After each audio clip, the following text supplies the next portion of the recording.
Hello and welcome to Spectator TV. I'm William Moore, the Spectator's features editor. I'm delighted to be joined today by Alexander Larman, who is the literary editor of the magazine's US edition, Spectator World, and also the author of a trilogy of books about the House of Windsor. Today we're going to be talking about the King's speech and what Keir Starmer's relationship with the King might look like. Alexander, thank you very much for joining Spectator TV. Pleasure to be here, Will. The King's had a very busy couple of weeks, from appointing Keir Starmer Prime Minister to the King's speech delivered to Parliament. This busyness is somewhat reassuring, isn't it, given the worries about the King's health earlier this year? Well, certainly for the last few weeks, even the last couple of months since he's returned to public life, he's been making up for lost time, because one thing about Charles is that we know that he hates being bored. He wants to be the centre of activity. He wants people to revolve around him. What's been very interesting is that with events like, say, D-Day, which he was very present at and made two very strong speeches at, it's quite clear that he really likes delivering, much more so than his mother did. He really likes being a public figure, making speeches. And of course, what's been so interesting, as you say, is that in the last fortnight, he now has a new Labour Prime Minister, who's, of course, the first Labour Prime Minister in nearly 15 years. And of course, this has led to all manner of change, as Keir Starmer would say so regularly.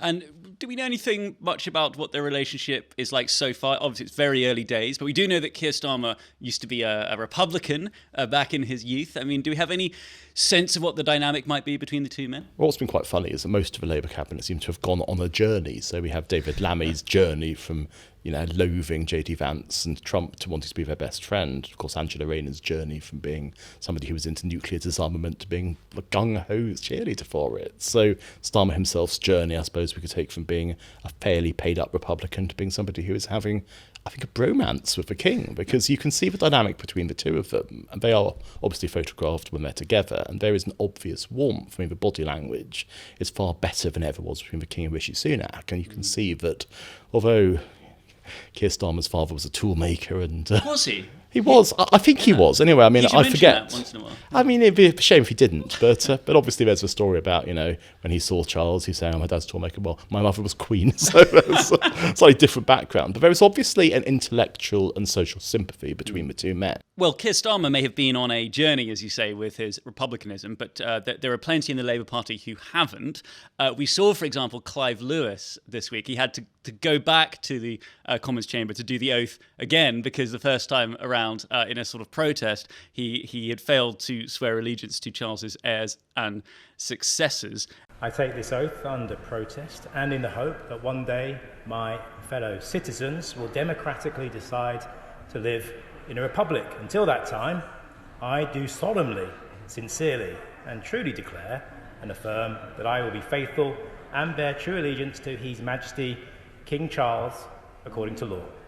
What do you make of that display? Well, I was wondering if Clive Lewis did it for a bet myself, because it was such a pointlessly disrespectful thing to do that I couldn't work out why you would do a thing like that. Because even someone like John McDonnell, who, let's face it, has been in this game a lot longer than Clive Lewis, did what he was supposed to do without any of the difficulty or controversy.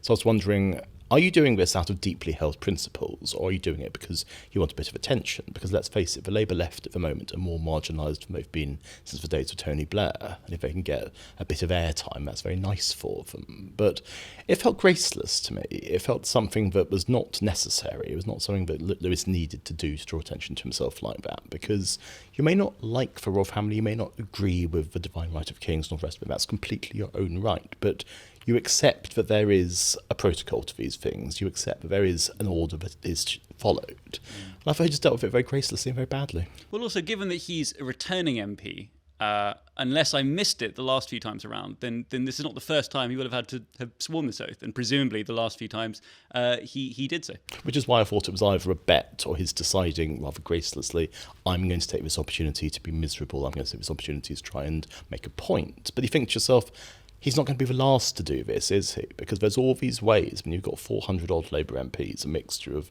returning ones and new ones, and you're going to want to stand out. And certainly some of the newer ones, I'm sure, have got Republican firebrand tendencies. So it won't be very long until I'm sure at this precise moment some doughty journalists going through the various social media feeds of these younger people, they will find some fairly interesting Republican sentiments out there. And the question would be for Keir Starmer himself, a man who has expressed those sentiments in the past, do you put it down merely as, oh, well, you can say what you like when you're younger, we all make mistakes?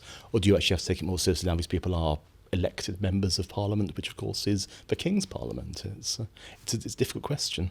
I think there's often an assumption that the royal family and the monarch must be closer to Tory prime ministers than Labour prime ministers, but often history doesn't bear that out, does it? I mean, am I right in saying that the Queen was quite fond of Wilson, for example?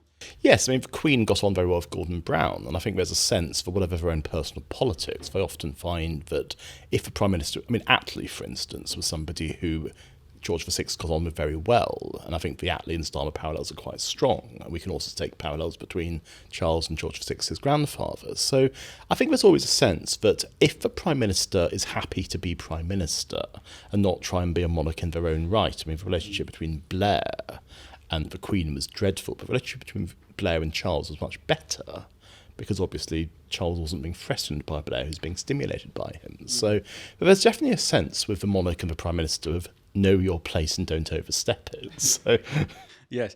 Well, let's go back, if we may, to the King's speech. And could we talk a little bit about the constitutional and historical significance of it? It's obviously an occasion of great ceremony and display, and not everyone nowadays approves of that. I don't know if you saw Jeremy Corbyn tweeting about his disapproval of the fact that the King was arriving in a golden carriage while there's millions of children living in poverty in this country. I mean, what do you make of criticisms like that?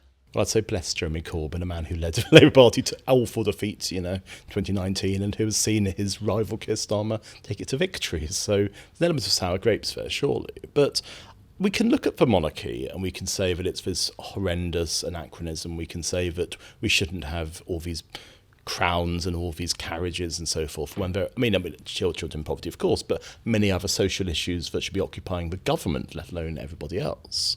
But on the other hand, I mean, the monarchy makes Britain. The monarchy is one of those things that people are obsessed by. I mean, when you go to other countries, especially countries which we might think of as perhaps less sophisticated than our own, the first thing they talk about is the king or the queen. And that is so important in the fabric of society, but also in the soft power of what Britain connotes. So if you say, let's scrap the monarchy, you think, okay, fine, scrap the monarchy, but what do we replace them with? I mean, the idea we could have had President Jeremy Corbyn, it doesn't even bear thinking about, does it?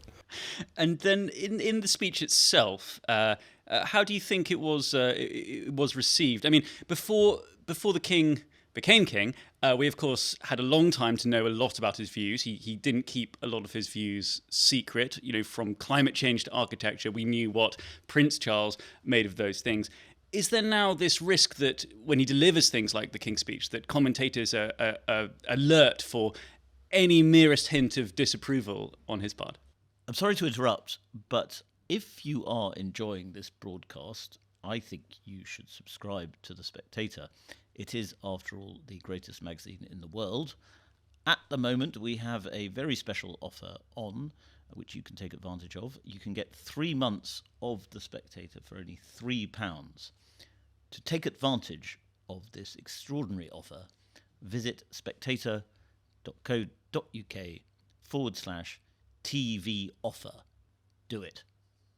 Well, it's interesting because certainly there are moments in the speech he seemed more confident than in others. Because what was interesting was at least one report said that they thought that he delivered this speech better than the last one, was I thought that the effects of the treatment he's been having made him sound quite tired, and he didn't have as much force in his voice as when he's been delivering the speeches at Christmas Day.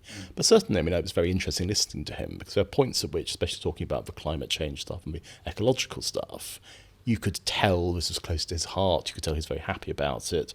When he was talking about the abolition of hereditary peers, I was thinking he's going to get rid of all his friends. Yes. Bunty will have no more place to go. Yes. So. It's been quite a tough year for the royals so far, I would say. We've had the illnesses of the king and also of Kate, and then there was Princess Anne's injury as well.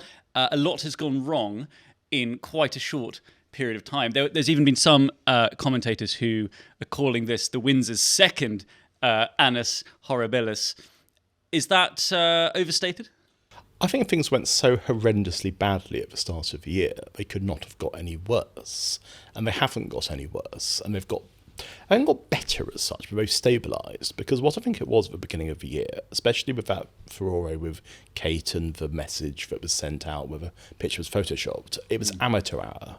And amateur hour is not what the royal family wants to connote, because if the whole industry behind them starts to look unprofessional, then the whole thing collapses, because that really is the case of sunlight being let upon majesty. And you can't do that, because you can't make the whole thing look like it's just comparable to everything else.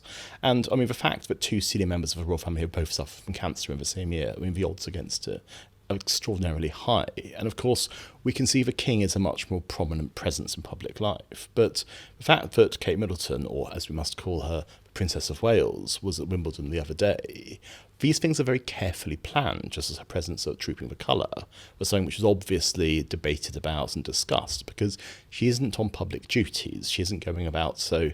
I mean, I personally thought she looked terribly ill when she was appearing at Wimbledon. I thought she looked stick thin. I thought she did not look at all like somebody who should be out taking on public duties. And so all these people, and there's still a lot of them on Twitter saying, oh, the whole thing's faked, it's so that she can stop doing these responsibilities. I'm thinking, have you actually seen the pictures of her? I mean, she does not look remotely well. And I was thinking, if you're putting this on, this is it's the greatest put on since the moon landings, Yes. Well, in terms of all that conspiracy theory stuff, you mentioned the Kate Gate scandal of the doctored photograph, which did fuel or add fuel to the fire of a lot of online conspiracy theories. That clearly, as you say, was a bit of an amateur hour from the palace in terms of PR, I suppose. What should the palace be doing differently? Does it need to do anything differently when it comes to communication with the public in the modern social media world? I suppose the difficulty is you've got to go one of two ways, don't you? You either have far less communication, as I think Prince William would like to do, because he doesn't see there's any need to keep the public abreast of all their movements, because his argument would be, we are what we are not responsible to the media, we're not responsible to the news cycle. There is a perfectly good argument for that, but I think King Charles sees it very differently. He sees it that the news cycle is ultimately what enables them to be in the public eye, and if the royal family weren't in the public eye, what's the point of it? And it's two very distinct philosophical perspectives. And obviously Charles is obviously in the ascendant at the moment because he is king. But when William takes over as king, we may well find that he puts the shutters down on any kind of public communication. That'll be fascinating to see what happens, because obviously that could be in 2 years, 5 years, 10 years, 20 years. We don't know. So that's going to be the great unknown of future monarchy in this country. In terms of being in the public eye, figures that we're hearing a little bit less about now, I would say, are Harry and Meghan, living as they are over in America. There was the story this week that they've dropped this 64-year tradition by changing the name of their children. By changing the last name of their children to Sussex. What do you make of that? Bless. At this stage, what's very interesting is they are waiting for the paperback of Spare to come out, which is going to contain new material. And the hope is that's going to galvanise the industry once again, because, I mean, Meghan's lifestyle brand, America Riviera Orchard, it is currently waiting for people to talk about it. And of course, nobody really cares, because it's just seen as, I mean, you can buy Meghan Markle's jam. And you're thinking, the idea of buying Meghan Markle's jam doesn't really appeal to me. I'm not sure it appeals to many other people either. But the question is, how do they stay relevant? Because they're both relatively young people. I mean, they're in their early 40s. They've got to make a living out of being public figures. And they've done everything they can. I mean, they've done the Netflixing. I mean, the next thing, I suppose, will be the divorce, and then the Oprah interviews, and the tell-all books. But there'll be more books, though, won't there? There will be. Is there a deal for more books? But how can there be more books? I suppose she's got to write a book, but then nobody cares, because she's never been popular in this country, so she's always looked to America to be where the popularity lies, but people don't like her there either, because whatever reputation she had has disappeared, because she's not conveyed a sense to America that she's a good person. Because the Oprah Winfrey interview, the claims she made in that were unpicked and fell apart very fast afterwards, and I think that if you tell lies on national TV and people can prove their lies, then you're not going to do very well in the long term. And so, yes, I mean, the Harry and Meghan sideshow, I mean, it's not going to disappear entirely, but there's got to be another twist. I mean, I dread to think what that's going to be, but something will happen that will get them back in the public domain. But apart from the paperback of Harry's book, I can't think what that's going to be. I suppose we'll find out. Thank you very much, Alexander, for joining me.